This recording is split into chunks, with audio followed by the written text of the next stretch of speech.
2020 the oye ni na isi wo say you know train na electoral commission na wo US no and declare fe na kama so in the 2020 no o movie ahead of the electoral commission and afi enima dane ye no na the supporters no so mo attack Capitol Hill into on train na electoral commission of the United States of America no in declare o mu say say the oboka say comfortable lead. Oh yeah, very comfortable because the battleground you know some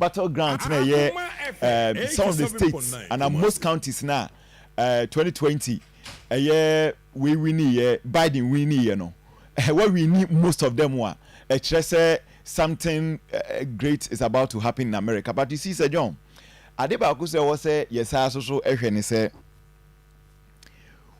baby a Donald Trump win ye bia no a obeka say any stronghold no margin no so yeah baby Kamala Harris stronghold no ma a win ye no margin in sedan so ebi o have be up 10,000 bi ebi 100,000 bi what cost so kesia ne bi about 500,000 but Donald Trump to me win 1 million and over 87.9 Kumasi so eno na ma ade no aye we say no but say so what hwa in some of the constituencies but the whole different counties in some of the states and the counties now you realize that skirt and blouse also call so yeah skirt and blouse also call so but Sir John provisional results are ever any baby o makanya kudru you just need to hit the 270 mark now you are on your way cruising to victory. Donald Trump as we speak and I'm 266 Kamala Harris and I'm 194 and yes I established say most of the states in fact the swing and Ghana ha and the swing regions you know 2020 Biden we need most of them you know and Donald Trump we need most of them. Sir John pedie kwedie senior electoral commission ye Ghana ha ye de ne tie na yesu abrofo no Donald Trump nyanto boase emo declare who victory ade ne de wo hwe ade no a wa wini provisional results aba ne kire say oh comfortable lead but on train bibia timisi unim akaime Aswanse constituency BBA 16 elections BBA besini ne dey o de tie Aswanse constituency 2016 elections no near War Coalition Center Hona ehun say Ali Dunkrofo no jubilate of course me kaipa Kofi don fe o hanko beka Kofi say Satana Kofi na bureau chief me boss me chia ne pa Kofi say Evans eni ekoi na yemfantum afi me wosa no Kofi asaba twen matese polling stations be mine and yate say eba Sir John no kwasem say polling station results no be dru no ne ma dane sa na course 2020 ewo Asetra from Plains odanchem afade na wie yes polling station results be mine ade ne ba ne ma den adane 194 say na aba against 266 so 194 for a year Kamala Harris 266 for a year Donald Trump on chain na ni nyina amra no mun quality ni nyina na fi certified results no a year electoral commissioner or United States of America no one family tuja na ye kama fe Donald Trump we experienced politician I feel say who here said 2020 mistake no or say so eyebi but Sir John why will I be happy to see Donald Trump win this particular election? Already Donald Trump am my hint to say or no obe find a kwan bia so na Russia Ukraine war no wa end it. And for you Donald Trump ni say Donald Trump the foreign policies ni bi ni say obema America for chess capacity and fan Ukraine for mon fan kon Russia ntokwa no onye two things either say onye kura ana say ordinary na besi form ama o mate budget ni so die tie nie Senate and e wo say o de koto say the Ghana ha policy bia na de koto ana bill bia de ko parliament na parliament agia tum na ya pass na be act na be law no e wo some de ko Senate but the Senate no say ko ba say Donald Trump any majority ebeye diama no, but he still has some powers. So they say. Oh, they say crowd for Republicans, no, they are leading at the Senate. They are in America. No. Oh, yeah. It's Yebenya. Uti Donald Trump. Uti Donald Trump. Or say they will have control. Yes. It is. Yes. It's Yebenya Senate and Ghana and Parliamenta. Abainwa or no executive and president no and you know majority of parliament. President no minority of parliament. But a lot of consensus will have to be built. A lot of consensus will have to be built. So democracy no omanyini wom. Adia a year Donald Trump who believe as in a foreign policy no meaning say back and forth no ebema onwe wini. And I only pray say Ukraine war, Russia Ukraine war no obetumi afa kwan bias, but you see the man so yehu Emma Zelensky. Zelensky or the president of Ukraine. Okay.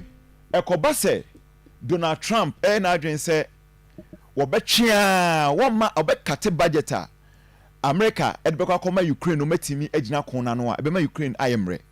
E two things. Either say Donald Trump na ono anadamfo Putin ebekasa so baby adna kodru na eden eye wo de obi antran baby no obi anyini nkui ana say onka bi, but because of say budget ne nkwa ama Ukraine ayemre nti no Russia for betimi ato ahwe so be Ukraine Zelensky ekure adwane na de be na ye no enu ya de baako. The another good thing is that when say North Korea peninsula hono so never started boboba. North Korea and South Korea obeka ya nche kura North Korea e blow e kwan a e lead to South Korea omo bombe no ama say minoka say almost started ye drillings bia South Korea so started flexing almost so military muscles. Me did ye say send na Donald Trump e was 2020 utimi call a year sa demilitarized zone ho na across it from South Korea to call North Korea ko share a year Kim Yong Mumuria Pyongyang go say he no capital ho no e ko di nkomo konum tin nyina no ka say that small little rocket so chia ne nsema omo eniema cool it down ho me gidi say wo ba no anaso unya konwa no a obesa atoa so na de yema ye nie say Russia Ukraine war etuo atwa me gidi say ye ho betimi ahenhan kakra because we aban kro otisu ya problem bia no a ya na ota link to Russia Ukraine war. Anyway, North Korea South Korea right. Omo war no amaso a ye ho ben han kakra baby e be tricky ama eye Donald Trump the Israel Palestinian war as they say Gaza and akoye the battleground no and in fact Iran so and so ede ne ho abehye bi eho na minim the way obesi fight because of Israel interest no and Americans hearts too attached to Israel no minim ko obefa so aye but the mimi gidi ne say un say on Iran and Saudi Arabia for so ewo enkitanwudi papa because of the business or person or expanding it no and I'm believing say obe use that channel no na no so or the aka ho asem na afia asomdwe aba so Donald Trump there for uye bibi a ade e be ha adwene say abruchira a wo park of church no bia wunya nko I don't know can you say so they will allow people in but we go through na say regular say okay say 2020 na no in the campaign no okay say immigrants no mo ba no ma besuan de no mo ekono they will not accept that if every conditionality be by so ba two things obeka America for no bon ho kade ani obeka nyese bia aba no obesua de ni na ye those immigration laws bia no dey ba no many pantimi enko in drove se ne kokoto ka e be hu se nipa bebre no mu jo no mo ko no o ye Ghana ni a eno so betumi etu ho fo sa world cup ya ye be koyi ye qualify kra under Donald Trump presidency untimi nyam nwura se ne bia nka Kamala Harris no obenyam wura afei almost omo fato no trumu fo no Donald Trump was so into sha now share leading to the election na nkasa no campaign finance and nema na ekoso na manfo believe say Donald Trump and Harris mum ne sika nyina wonya dodo na free that end. Tumu Yes, because Omunu say Donald Trump a threat at the mouth. Yes. And maybe Ababi Drini. Yes. So Donald Trump is likely to say BBC to say polling station results because Ghana have because the polling station results be a mudu eba sesa nyemem but see who is adia Donald Trump is likely to be declared the next president of the United States of America. Yes, they see how my Facebook page.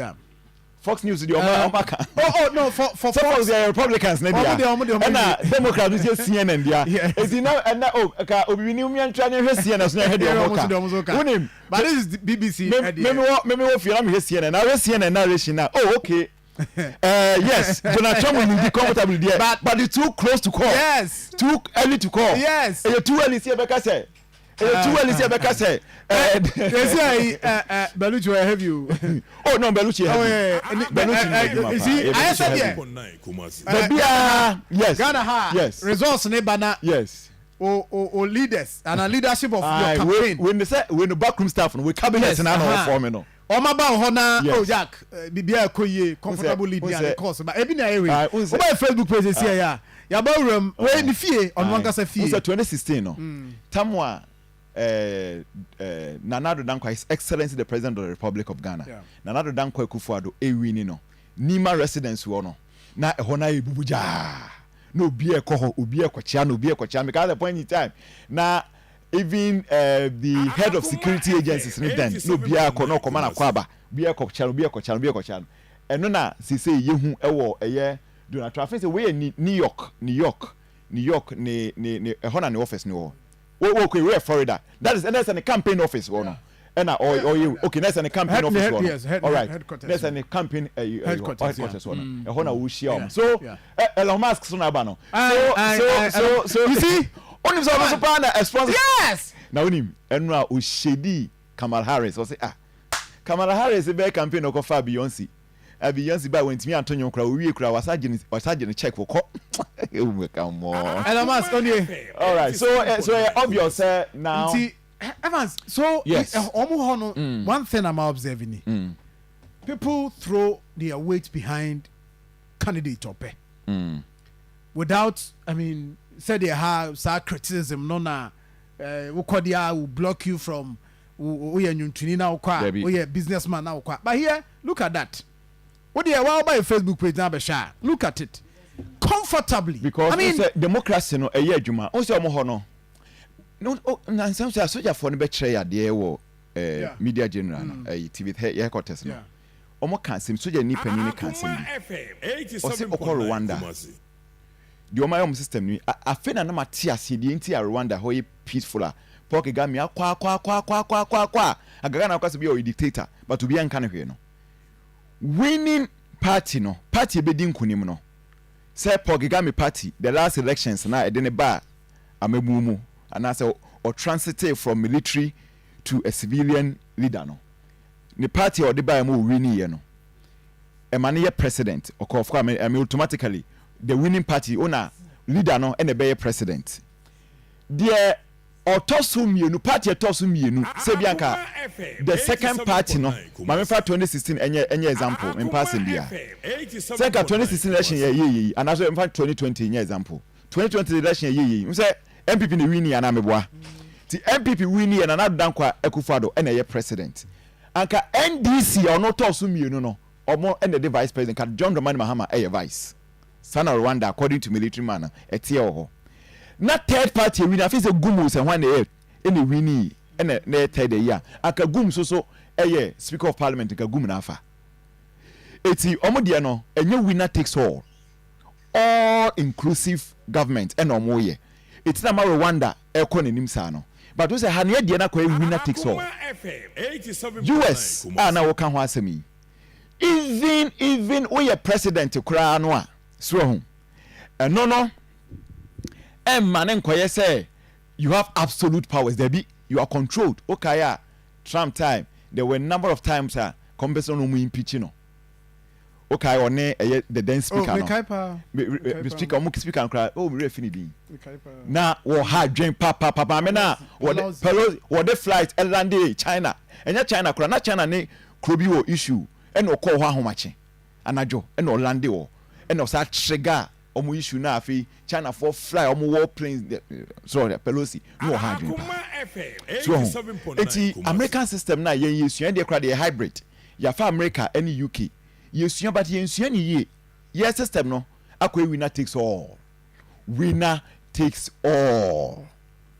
so enti eno so MY said o man panyi dada kofo oyade kakra okay say tamwa or winning 2000 elections no 2001 or forming administration so there ifo nya be rurem PNC form be rurem okay say nanado so ma ayi the former PNC leader no Edward Mahama so ma no ambassador at large inti no so nya bad but I think say we can do more you betimi aye more so na amaye tension boy elections we nya say dey no winner takes all toilet cry eje toilet cry no wo dey ma party enwi hwe party B lusu party B na bi otia bem na so lusu a toilet cry osisi ne be kono akopamo enkrofo muti so nyina say me party na banti ye toilet it happens say if you are learning from the Americans I will say you sua omo American the US UK no you sua omo in a way a betimi aboa na ye nso so ye democracy no enyini but winner takes all ne dey say John high pa